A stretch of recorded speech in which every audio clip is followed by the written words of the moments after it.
This is Surfing Through Cinema. I'm your host, Hawaii Harry. Today I'll be discussing the next film for Cinephile Week. From legendary director Ingmar Bergman, this episode is all about The Seventh Seal from 1957.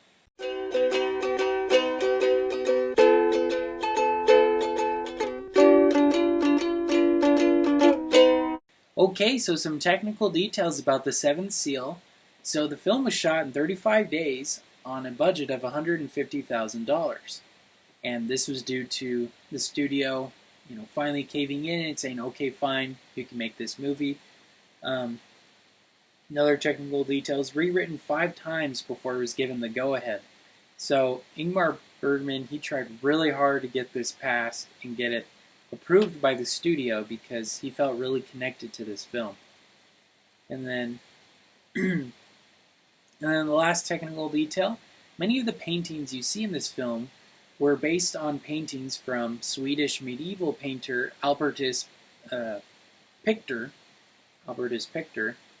who created the famous imagery of death playing chess with a knight. And so many of that, including that scene, including the Danse Macabre, that was all based on Albertus Pictor paintings. Okay, so let's get into the plot. So a knight, he plays chess with death after he and his squire were out on the Crusades for about 10 years. And he decides that he's going to play this game, and that as long as he's able to play it, death can't win and he won't be able to die. And he and his squire go to a village and meet a family of performers.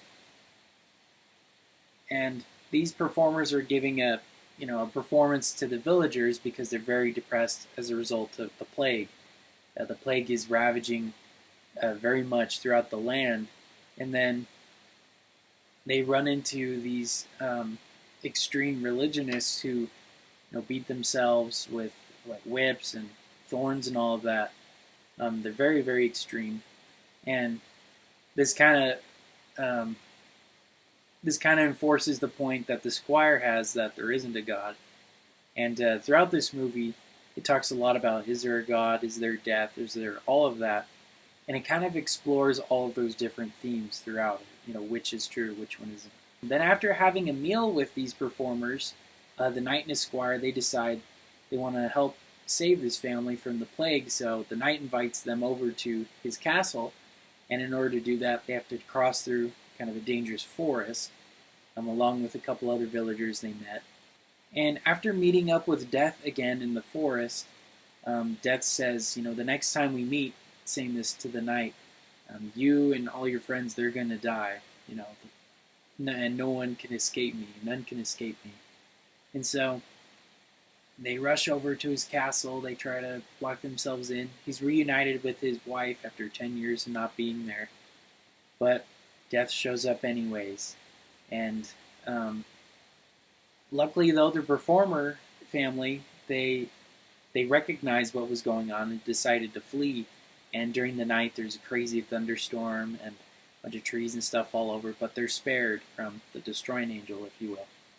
And then the next day, the father in the performance family, he sees Death walking with all of his friends that he just met, recreating the Danse Macabre that we see earlier in the film on a painting. And that's where it ends. It ends on a kind of ambiguous, not really depressing, but kind of just kind of a sad ending, really. And that's the plot to The Seventh Seal.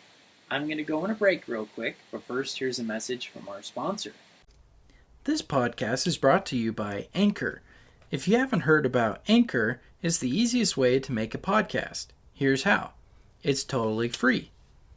There are tools that allow you to record and edit your podcast from your computer and even your cell phone. But that's not all. Anchor distributes your podcast for you so it can be heard on Spotify, Apple Podcasts, and many, many more. You could even make money from your podcast with no minimum listenership. Anchor is everything you need to make a complete podcast all in one small place. So go on and download the Anchor app or go to anchor.fm to get started today. Okay, so now that we're back from our break, I'm going to get into some critical views, my personal views on The Seventh Seal. Currently, it has a 93% on Rotten Tomatoes. Many critics and fans adore this movie. But back in the day when it came out in Sweden initially, the critics and audiences were divided. Many praised the cinematography, but weren't really big fans of the plot and how the story was carried out. They felt it was kind of all over the place and didn't really make sense as a narrative. It was very metaphorical versus literal and more of an artistic piece than a more mainstream movie. Um, and then another critical view. The Vatican absolutely loved this movie, and it's included in their 45 great films list. Very few only 44 other movies made it on this list, and this was one of them. They stated that the thematic elements of it were very inspiring and very important, and that's why they felt to add it onto their list. So, kind of across the board, critics love the thematic elements of it and the use of imagery and metaphors, but it's definitely not a general audience type of movie. It's definitely more for the artistic minded and more of the scientific and curious minded people, not necessarily for your average moviegoer. Alright, so now I'll get into my personal views. I agree, I love the visuals and the imagery, and I love the how much of the scenes were based off of those paintings, and seeing how they're kind of all Chekhov's gun. You see them in this point, and then you realize later on, well, that's why they showed us these paintings, because that's actually what ends up happening. It's kind of, metaphorical and saying, hey, this is what's going to happen to these characters. But you don't know that until after it's over. And so, it's something that I'll have to watch multiple times. I didn't hate it, but I think I kind of agree more with the general audience. This isn't a movie that is easy to understand, and not just because of the language barrier. There were great, subtitles. It was pretty easy to follow that sense, but it's a pretty challenging story to follow and understand what's going on. It'll definitely take me multiple viewings of it to fully understand what Ingmar Bergman was trying to do with it. And there isn't really a plot, so it can be good and bad. The moments where it was good is I really loved Death. I think he was probably the best character in the movie, along with the Knight played by Max von Sydow. Honestly, before watching it, I knew nothing about this movie. I wanted to keep it that way till I actually watched it, and seeing that famous image of Max von Sydow and Death playing chess, I really liked the visual imagery there, especially at the very, very beginning. But that being said, the most famous shots in the movie are like in the first 2 seconds, basically. I didn't realize it was going to just throw us into that. So yeah, it was a little off-putting, and I honestly had no idea what this movie was going to be about. And I was a little disappointed that the Knight and the Squire and all these other people that we started to learn about and followed along this whole journey, they all end up dying, and that was kind of disappointing to me that happened. But maybe the point is to show that death is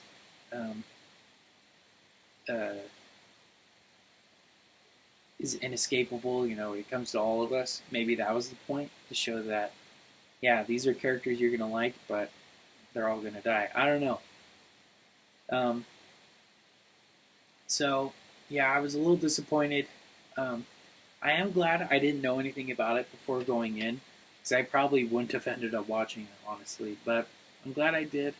I'm willing to give it another chance later on, but at the moment,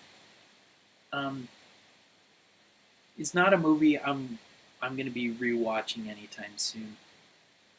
It's hard to follow. It'll take multiple, maybe 4 or 5 viewings for me to fully understand it. And so that's kind of why I give it a lower score, but I will be giving it a lower score, just because it's not an easy movie to follow, and not that there's anything wrong with difficult narratives and difficult storylines, but the payoff isn't really there because the characters you want to get to know better and find out if they get their answers. You never really see that. They all die before we can know if they truly found peace. Um, yeah, like I said, I liked Death. I liked Max von Sydow, but that's really it. I thought the performer family really weird. The music they were singing was really, really strange. And I know it's from Sweden, so like they have different culture than us, but it was definitely a little off-putting and kind of bizarre imagery compared to the rest of the movie. But all in all, way ahead of its time. This definitely seems more like an experimental art house movie you've seen more recently in time. So knowing that this was made in '57, that's pretty impressive. But yeah, it's still weird. It's a pretty weird movie, and definitely an acquired taste. So if you really want to watch this movie, watch it once. This is one of those movies everyone talks about. I watched it once.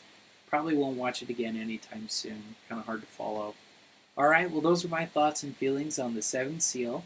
Next time, I'll be discussing the next film for Classic Hollywood Week, starring Cary Grant in a film that's been adapted many times, most recently as Sleepless in Seattle, starring Tom Hanks and Meg Ryan. This episode is all about An Affair to Remember, which, funny enough, is the movie they kind of reference a lot in Sleepless in Seattle. Alright, well, until next time, this has been Surfing Through Cinema with Hawaii Harry. Take care.